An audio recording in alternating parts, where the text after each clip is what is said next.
सातारा जिल्ह्यातील आजच्या top 10 news दिनांक 17 April 2025 powered by Lalit Tailors. Look good feel good. Suit sherwani jacket बनवून मिळवण्याचे योग्य ठिकाण पवई नाका सातारा। उदयसिंह पाटील उंडाळकर यांचा 19 एप्रिल रोजी राष्ट्रवादी काँग्रेस पक्ष अजित पवार गटात प्रवेश। राज्याचे उपमुख्यमंत्री अजित पवार यांच्या उपस्थितीत शनिवारी 19 एप्रिल रोजी राष्ट्रवादी काँग्रेस पक्षप्रवेश सोहळा व कार्यकर्त्यांचा मेळावा आयोजित केला असल्याची माहिती रयत सहकारी साखर कारखान्याचे चेअरमन उदयसिंह पाटील उंडाळकर यांनी कराड येथे पत्रकार परिषदेत दिली। शनिवारी दुपारी 4 वाजता शामराव पाटील फळे फुले भाजीपाला मार्केटच्या मैदानावर पक्षप्रवेश कार्यक्रम होत असून यावेळी मदत व पुनर्वसन मंत्री नामदार मकरंद पाटील, खासदार नितीन पाटील, फलटणचे आमदार सचिन पाटील, राष्ट्रवादी काँग्रेसचे जिल्हाध्यक्ष बाळासाहेब सोळसकर आदी उपस्थित राहणार आहेत। महाआयटीच्या अपग्रेडने सेतू कार्यालय ठप्प।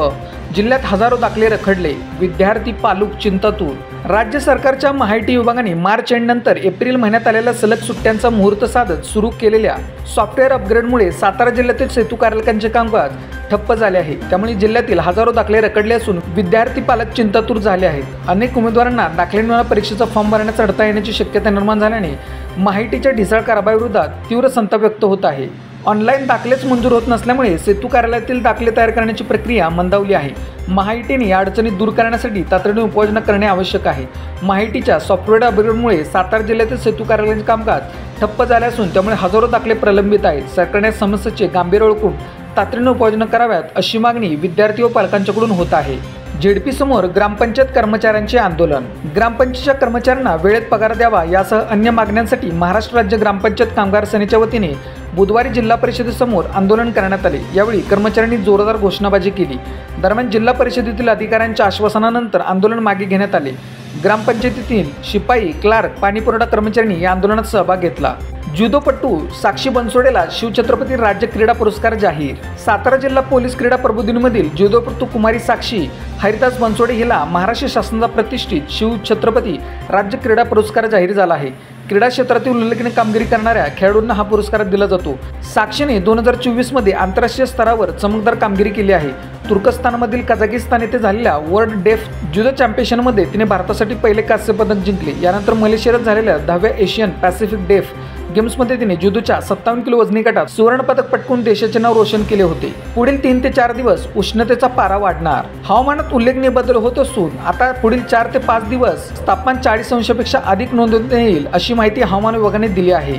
मंगळवारी साताऱ्यात 40.3 अंश सेल्सिअस कमाल तापमानाची नोंद झाली। बुधवारीही सूर्य आग ओकताना दिसला। सलग दुसऱ्या दिवशी पारा 40 पार गेला होता। पुढील 24 तासात कमाल तापमान 41 अंश सेल्सिअस तर किमान तापमान 20 अंश सेल्सिअस राहणार असल्याचा अंदाज हवामान विभागाने वर्तवला आहे। मलकापूर तालुका कराड येथे चोरट्यांनी 4.5 लाख रुपयांचे दागिने लांबवले। मलकापूर तालुका कराड येथील औदुंबूर कॉलनीत दरवाजा उघडून घरात शिरलेल्या चोरट्यांनी सुमारे 4.5 लाख रुपयांचे दागिने लांबवले। आगाबाई चाळ येथे ही घटना घडली। याबाबत शाहीन साजिद आगा यांनी कराड शहर पोलीस ठाण्यात फिर्याद दिली आहे। सुमारे लाखाचे गंटन चोरी प्रकरणी मोलकर्णीवर गुन्हा। सुमारे 1 लाख रुपये किमतीचे गंटन चोरी केल्याप्रकरणी मोलकर्णी विरोधात सातारा शहर पोलीस ठाण्यात गुन्हा नोंदवण्यात आला आहे। घरात काम करणाऱ्या महिलेने 90,000 रुपये किमतीचे सोन्याचे गंटन चोरी केल्याप्रकरणी सातारा शहर पोलीस ठाण्यात बाजीराव चंद्रप्पा शिंदे वय 53 राहणार गोडोली यांनी तक्रार दिली आहे। पोलीस अधिक तपास करीत आहेत। सातारा महाबळेश्वर रस्त्यावर टेम्पोच्या धडकेत आंबेकर तालुका जावळी येथील दुचाकी चालक ठार। सातारा महाबळेश्वर रस्त्यावर दिनांक 15 एप्रिल रोजी टेम्पोने दिलेल्या धडकेत दुचाकी स्वराचा मृत्यू झाल्याची घटना घडली आहे। या घटनेची नोंद मेढा पोलीस ठाण्यात झाली आहे। नामदेव ज्ञानू शेलार वय 55 राहणार आंबेकर तालुका जावळी असे अपघातात मृत्यू झालेल्या व्यक्तीचे नाव आहे। मार्डी तालुका मान येथे 9 वर्षीय बालकाचा शेततळ्यात बुडून दुर्दैवी मृत्यू।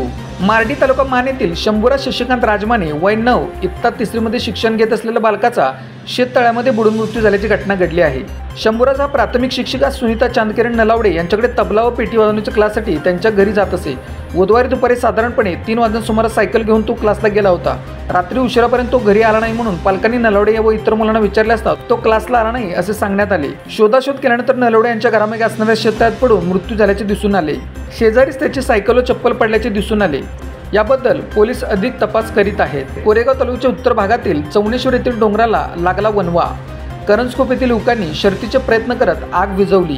कोरेगाव तालुक्याच्या उत्तर भागात असणाऱ्या चौनेश्वर डोंगराला लागलेल्या वनव्यामुळे शेकडो करोड वनस्पती जळून खाक झाली आहे। नेमकी आग कशामुळे लागली याबाबत माहिती मिळाली नाही। अथक प्रयत्नानंतर करंजखोप येथील युवकांनी आग आटोक्यात आणण्यात यश मिळवले। 2 दिवस आग धुपत असताना वन विभागाचे अधिकारी काय करत होते असा सवाल नागरिक विचारू लागले आहेत। अशाच बातम्यांसाठी जिल्हा सातारा या यूट्यूब चॅनलला सबस्क्राईब करा. व्हिडिओ आवडल्यास व्हिडिओ लाईक करा, व्हिडिओवर कमेंट करा आणि व्हिडिओ जास्तीत जास्त लोकांपर्यंत शेअर करा.